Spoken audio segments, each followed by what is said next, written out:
Hello everyone, welcome to Naira study. अब आप सब कैसे हैं? आई होप कि आप सभी बहुत अच्छे होंगे।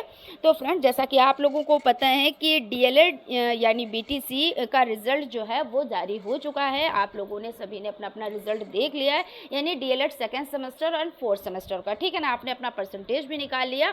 अब क्या है, कुछ प्रॉब्लम्स और आई हुई हैं, उसके लिए कमेंट्स आ रहे हैं। तो ये जो प्रॉब्लम है, इसका क्या कोई सोल्यूशन है या नहीं है सोल्यूशन?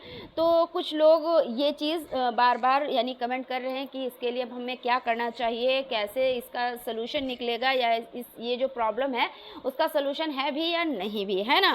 तो ऐसा कुछ नहीं है, हर प्रॉब्लम का कोई ना कोई सोल्यूशन होता है। तो यहाँ पे हम देख लेते हैं आखिर प्रॉब्लम क्या है। डीएलएड में एक ही सब्जेक्ट में 3 बार बैक लग गया है या फेल हो गए हैं, तो इस सूरत में अब क्या करना चाहिए, है ना।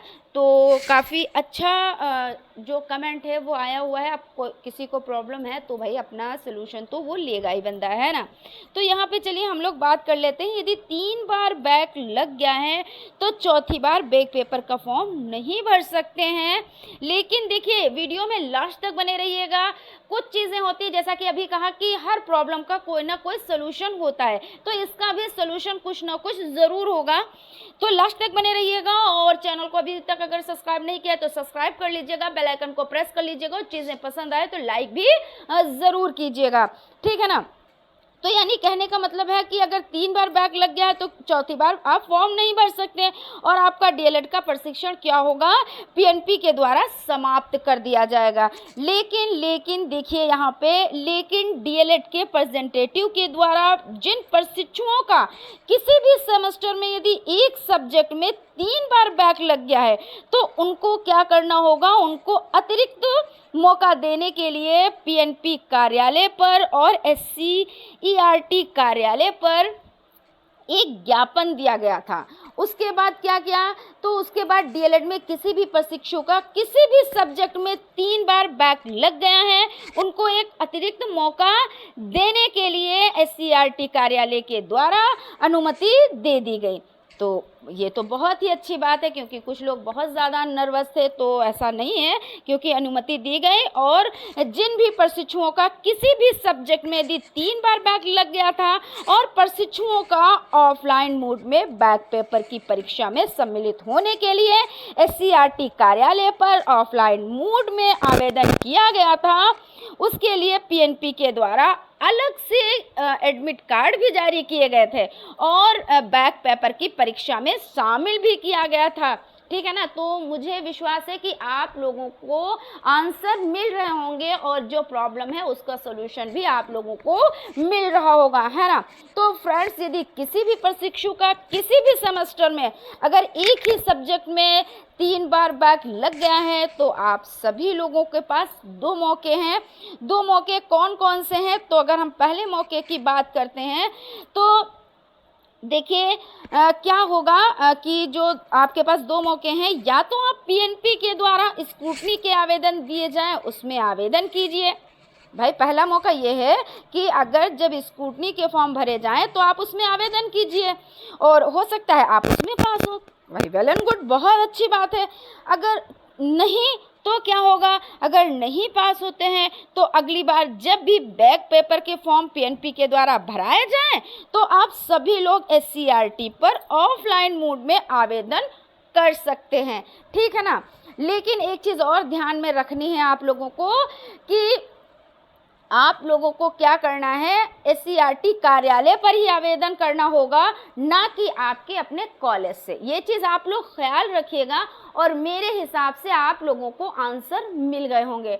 और एक चीज़ पर हम डिस्कस कर लेते हैं कि कुछ लोगों के जो कमेंट्स हैं वो आ रहे हैं कि स्क्रूटनी का फॉर्म जो है जो भरा जाता है तो उसमें कितने नंबर कम हो तो वो भर सकते हैं, है ना। तो हम बात करना चाहेंगे, इस पर भी थोड़ी सी डिस्कस कर लेते हैं।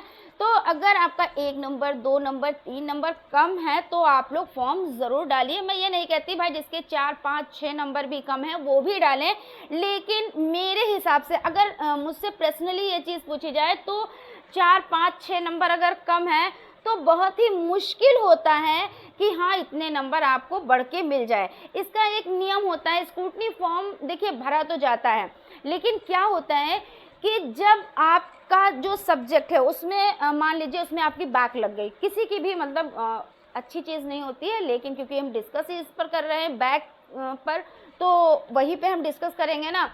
तो अगर बैक लग गया है, तो अगर 1 नंबर या 2 नंबर या 3 नंबर तक है, 4 नंबर तक है, चलिए तो आप स्क्रूटनी का फॉर्म ज़रूर डाल दें मेरे हिसाब से, लेकिन नंबर बहुत ही मुश्किल से बढ़कर मिलते हैं। इसमें क्या होता है, जैसे आपने बहुत अच्छा परफॉर्मेंस किया है, ठीक है, और नंबर आपको उस हिसाब से नहीं मिले हैं और आपको अपने पे फुल कॉन्फिडेंस है कि भाई हमने अच्छा परफॉर्मेंस किया था, हम तो सारे क्वेश्चंस को सॉल्व किया था और सारे क्वेश्चन जब हमने मिलान किए थे वो तब भी सही थे, यानी हमारे नंबर तो ज़्यादा बन रहे थे और हमको नंबर कम मिले, तो हमारी बैक लग गई। उस सूरत में आप स्क्रूटनी का फॉर्म ज़रूर डालें। लेकिन अगर आप ये सोचें कि आपने जैसे मिलान किया, क्योंकि जो पेपर देता है उसको सभी चीज़ें पता होती हैं कि हमने कैसा वर्क किया और हमको कैसे नंबर मिलेंगे, बस एक आध नंबर ऊपर नीचे हो सकता है, बाकी ज़्यादा का नहीं रहता है। वो तो सिर्फ एक ये होता है, कोई पूछता है तो कैसा हुआ, हाँ ठीक हुआ, वो वाली बात अलग है। लेकिन अपने दिल में एक चीज़ होती है, एक अंदर आत्मा जो होती है, कहते हैं ना अंतरात्मा, वो खुद आपको पता है कि हाँ वो कहती है हाँ हमारा पेपर अच्छा हुआ या नहीं अच्छा हुआ है। तो उस हिसाब से आप लोग स्क्रूटनी का फॉर्म डालिएगा। बाकी डाल तो कोई भी सकता है जिसके नंबर कम है, भाई 1 नंबर भी कम है, 2 नंबर भी कम है, 4 नंबर भी कम है, 6 नंबर भी कम है, वो भी डाल सकता है। ऐसा नहीं है कि कोई बाउंडेशन नहीं है, लेकिन मेरे हिसाब से कि वेस्ट करना है, पैसों को भी वेस्ट करना है, अगर बहुत ज़्यादा कम नंबर है तो पैसों को वेस्ट करना है, वैसे आप डाल दें, ठीक है ना।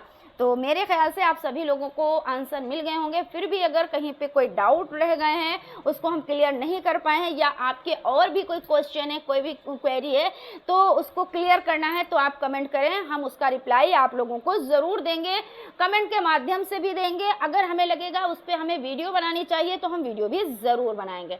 तो फ्रेंड्स, आप लोग अगर अभी तक आप लोगों ने चैनल को सब्सक्राइब नहीं किया है तो प्लीज़ सब्सक्राइब कर लीजिएगा, बेल आइकन को प्रेस कर लीजिएगा और चीज़ों को लाइक भी क्या कीजिए। तो आप लोगों को ये चीज़ें क्लियर हो गई ना कि जिनका 3 बार जिनकी बैक लग गई है एक सब्जेक्ट में, तो वो क्या कर सकते हैं, SCRT कार्यालय पर जाकर वहाँ क्या कर सकते हैं, वहाँ जाकर आवेदन कर सकते हैं, ठीक है ना। तो फिर मिलते हैं हम क्लास में, तब तक आप लोग अपना ख्याल रखें। Thank you.